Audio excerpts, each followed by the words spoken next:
તો અત્યારે દાળ ને શાક ને એવું બનીને તૈયાર થઈ ગયું છે. આ છે ભાત, ભાતની ટોપી આખી જો તમે. આ છે શાકના ટોપ. અહીંયા જે મુઠિયા તળીને આવે છે એ તેને ઘંટીમાં દળવામાં આવે છે. નીચે તેનો લોટ નીકળે છે અને અહીંયા અત્યારે થાળ માટે જે પૂરી તળાય છે જે આપણે થાળ ધરવાનો હોય છે. મિત્રો કેમ છો? બધા મજામાં? જય બાપા સીતારામ. તો સ્વાગત છે એક નવા વિડીયોમાં. તો આજનો વિડીયો હું તમને રસોડામાં શું શું નવું આવ્યું એ બધું દેખાડવાનો છું. તો વિડીયોમાં બનાવી રહેજો. વિડીયોમાં નવા હોય તો ચેનલને લાઈક કરજો, સબસ્ક્રાઈબ કરજો. આગળના વિડીયોમાં તમે જોયું છે બગદાણા બજરંગદાસ બાપુના દર્શન પણ કરાવ્યા તમને. અને આજે સ્પેશિયલ ખાલી રસોડાનો જ વિડીયો છે, કેમ કે રસોડામાં જ નવીન ટેબલ થાળી બધું આવેલું છે. હું તમને બધું બતાવીશ. તો વિડીયોમાં બનાવી રહેજો અને વિડીયોને લાઈક કરજો, શેર કરજો અને ચેનલમાં નવા હોય તો સબસ્ક્રાઈબ કરવાનું ભૂલતા નહીં. અત્યારે મંડળના ભાઈઓ લોટ બાંધવા લાટવાનો બેસી ગયા છે. જો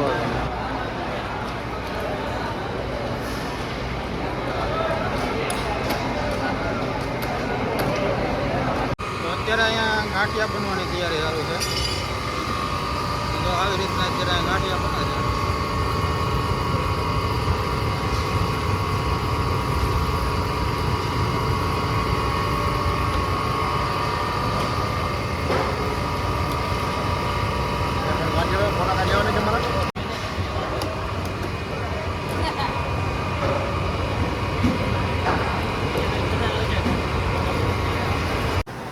અહીંયા થાળ માટે જે પૂરી તળાય છે તે બને છે અને સૂકી ભાજી. અત્યારે લાકડાની ગાડી ભરાઈને આવી છે તે ખાલી થાય છે.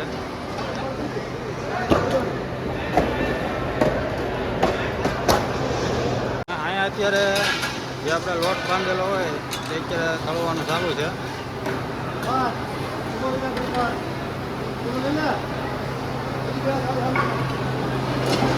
લાડવા બનાવવા માટે.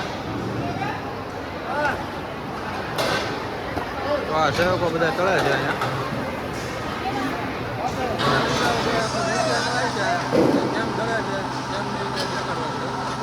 આ રીતના અહીંથી ઢોલમાં ભરાય છે ને પછી એને ઘંટીમાં નાખવામાં આવે છે. હવે આવે છે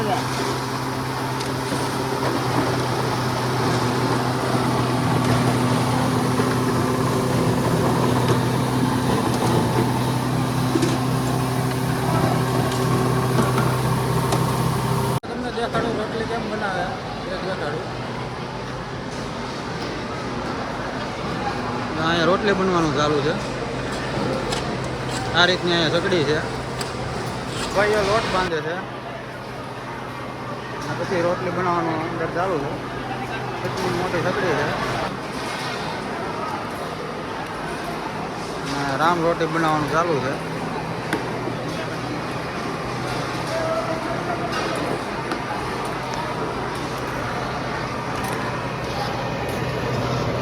આ છે બજરંગદાસ બાપાનું ભવ્ય રસોડું. તેમાં બધા સેવકો કામ કરી રહ્યા છે. તમે જુઓ.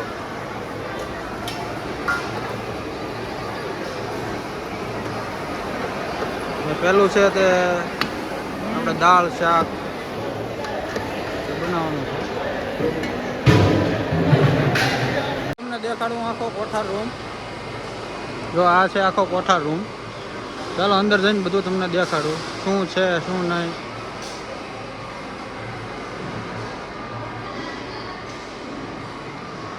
તો આ જે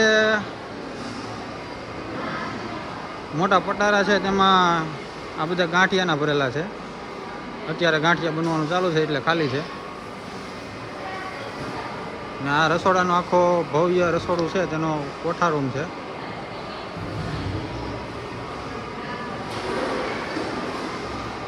અને આ છે તે તેલના આખા ટાંકા છે. જુઓ તમે.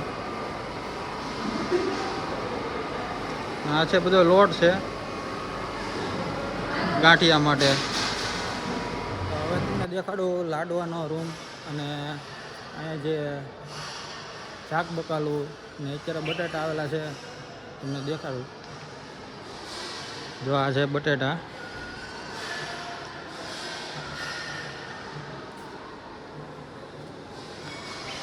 હવે તમને લઈ જાઓ લાડવાના રૂમે, જે લગભગ 3 થી 4 રૂમ ભર્યા છે. તેમાંથી તમને એક રૂમ દેખાડું.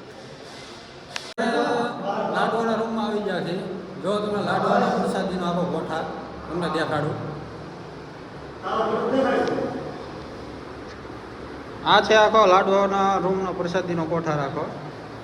ને આવા લગભગ 4 રૂમ ભર્યા છે અત્યારે, અને બનવાનું પણ ચાલુ છે, જે તમે વિડીયોમાં જોઈ શકો છો. આ છે આખું બટાટા કાપવાનું મશીન.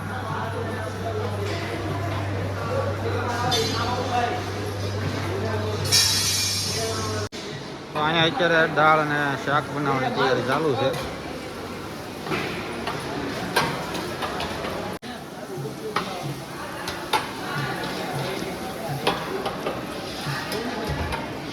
અત્યારે દાળ ને શાક ને એવું બનીને તૈયાર થઈ ગયું છે.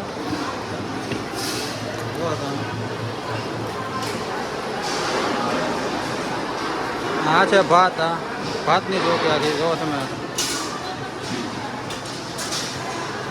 આ છે શાકના ટોપ.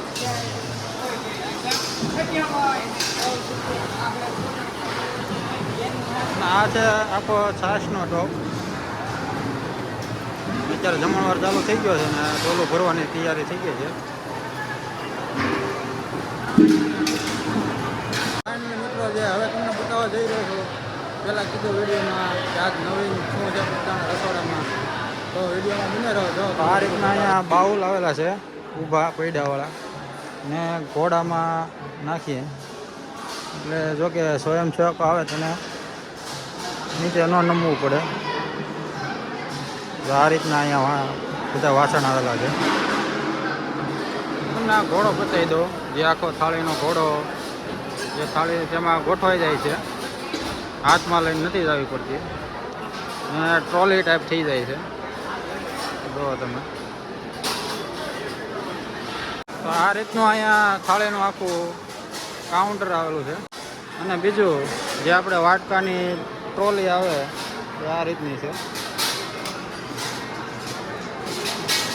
અને બીજી આ પણ ટ્રોલી આવેલી છે, જે વાટકા ને થાળી પણ બંને હાલે. આમાં થાળી ને આમાં વાટકા બે નખાય છે. જે આપણે મેં કીધું એમ નવીન આવેલું છે તે બેન્ચી શું છે બધી.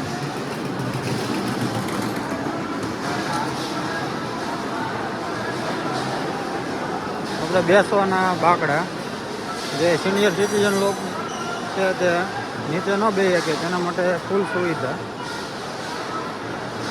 આ રીતના અહીંયા થાળી દેવાય છે અને કાઉન્ટર ગોઠવી નાખેલા છે.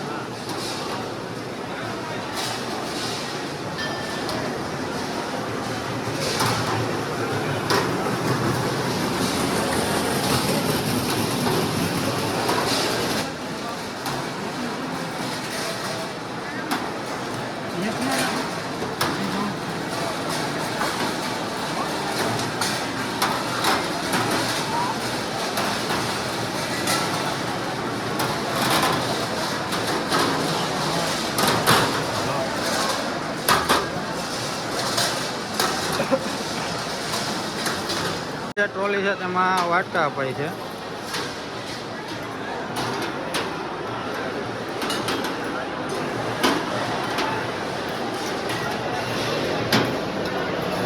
અને બાઉલ દ્વારા આ રીતે અહીંયા લાડવા અને પ્રસાદી આપવામાં આવે છે. જો તમે.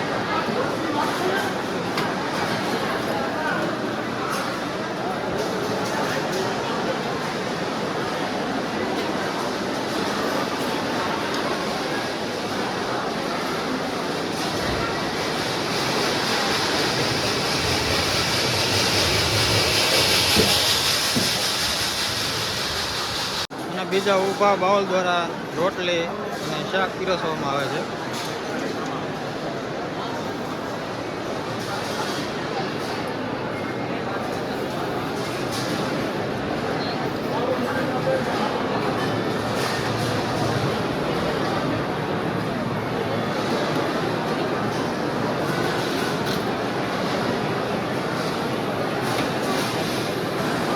બીજા ઊભા બાઉલ દ્વારા દાળ અને ભાત પીરસવામાં આવે છે.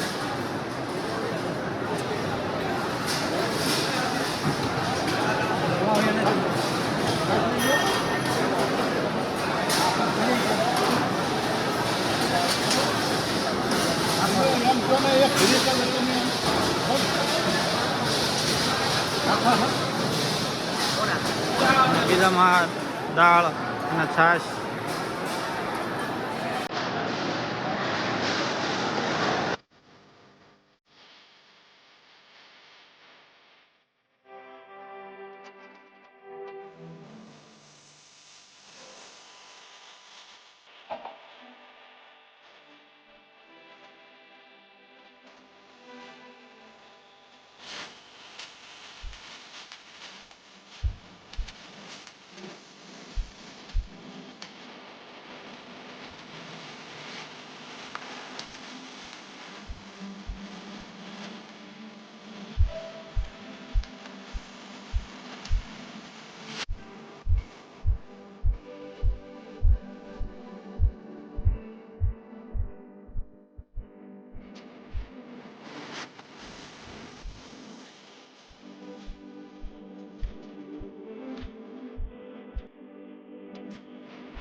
આ ઢોલની પ્રથા પણ અહીંયા આપણે રાબેતા મુજબ ચાલુ જ છે.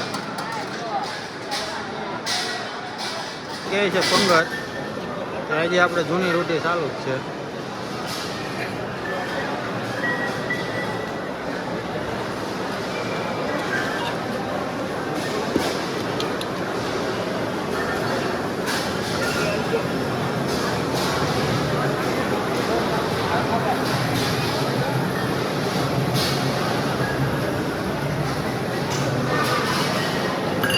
આ રીતના ઊભા શાક દાળ ભાતના કાઉન્ટર છે બધા.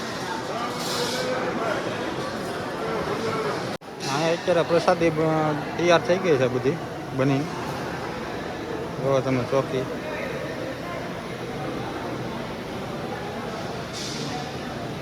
ઉપર થઈ ગયા છે અને આપણે બાપા સીતારામની પ્રસાદી પાછળ આપણે ટેબલ છે ત્યાં મૂકી ગયા છે. પણ આપણે સુંદરમાં મજા આવે.